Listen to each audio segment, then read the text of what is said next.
आपको एक बात बताऊं, एक आदमी था, एक गांव में रहता था। उसका विचित्र काम था, उसको एक मंत्र आता था, बस कोई मरीज आवे तो झाड़ा देता था। तो लोगों को लाभ भी होता था उससे, भावना की बात, विश्वास की बात। लेकिन इसके अलावा वो कुछ नहीं करता था। मरीज का इंतजार करे, कोई आवे बस।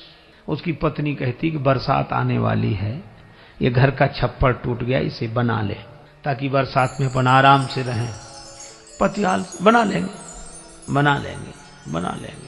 उसने छप्पर नहीं बनाया, महाराज बरसात आ गई, बुरी दशा। तो पत्नी मन ही मन चिढ़ती थी कि जरा भी काम नहीं कर सकता यह आदमी। एक दिन एक मरीज आया, वो तो इंतजार ही कर रहा था, बैठ।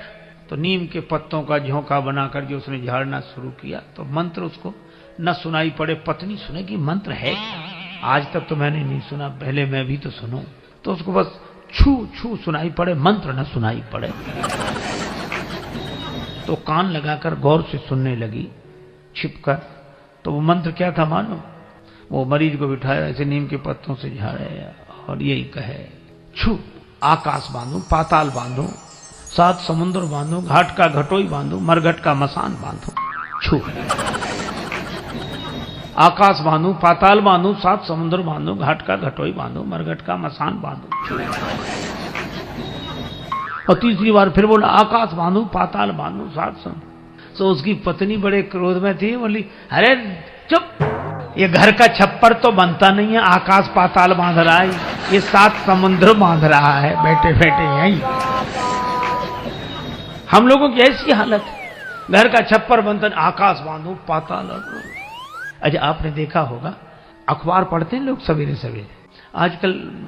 पहले लोग भगवान के नाम से जागते थे, भक्त लोग भी भगवान के नाम से। आजकल भगवान के नाम से नहीं जागते। चाय ना होती तो शायद जगते ही, चाय तो समझ लो जगो। और चाय पीने के साथ ही आदमी कहता अखबार। जिस समय चाय नाश्ता करते महाराज, उसी समय अखबार पढ़ते हैं। आप देख लेना कितने लोग मरे हों किसी दुर्घटना में, अखबार में खबर रहती। चाय पी रहे हैं, क्या ट्रेन दुर्घटना, 300 मर गए, ज्यादा मरे होंगे, अखबार में कम चलते। आपने चाय नहीं ली उसी समय से। अरे पहले वो भूकंप आया था, 700-800 आदमी मर गए थे, नमकीन ले थोड़ा, बिस्कुट ले। अच्छा, इस सच्चाई से बोलना, इतने लोग मरे, अंतर पड़ रहा है क्यों? इसका मतलब किसी का मरना आपको दुखी नहीं करता, आपको दुखी करती है अगर मरने वाले से आपकी ममता है तो।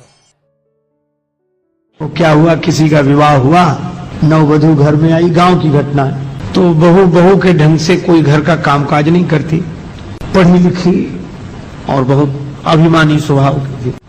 बेचारी सास सोचे कि घर का काम नहीं होगा तो क्लेश होगा, तो बेटे को दुखी नहीं देखना, तो खुद ही काम करती है सब। एक दिन बेटे को लगा कि ये बैठी रहती है, तो बेटे ने सोचा कि मैं माँ के हाथ से झाड़ू लेकर झाड़ू लगाऊंगा, तो इसे शर्म लगेगी। पति ने उसके हाथ से झाड़ू, नहीं तुम मत लगाओ, मैं लगाऊं। बोली नहीं, माँ बोली मैं लगाऊंगा। अब बेटा कहेगा नहीं माता जी अच्छा नहीं, मैं लगाऊंगा। अब दोनों झगड़ने लगे। सोचा कि शायद इसे शर्म लगे, तो बहू बैठी बैठी बोली, काहे को झगड़ा करते हो, मेरे तो सिर में दर्द होने लगा। क्यों झगड़ते हो, एक दिन तुम लगा लिया करो, एक दिन ये लगा लिया करेंगे।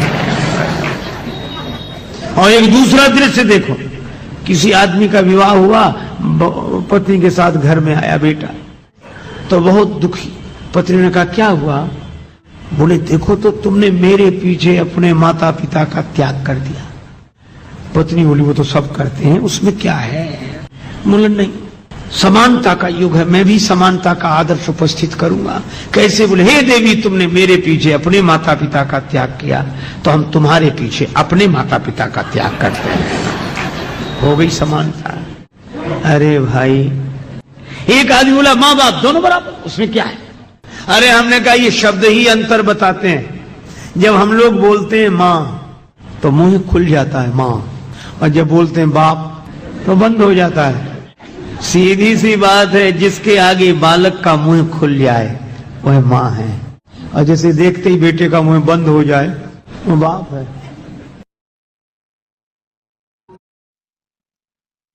तो हमने ये कथाएं सुनी स्वामी राजेश्वरानंद जी महाराज द्वारा, बहुत ही सुंदर तरीके से इन कथाओं में किया है। उम्मीद है आपको ये कथाएं बहुत पसंद आई होंगी। अगर आपको ये कथाएं पसंद आई हैं तो चैनल को सब्सक्राइब कीजिए, वीडियो को लाइक और शेयर कीजिए ताकि इस तरह की प्रेरक और हास्य कथाएं हम आपके लिए लेकर आते रहें। आपका बहुत बहुत धन्यवाद।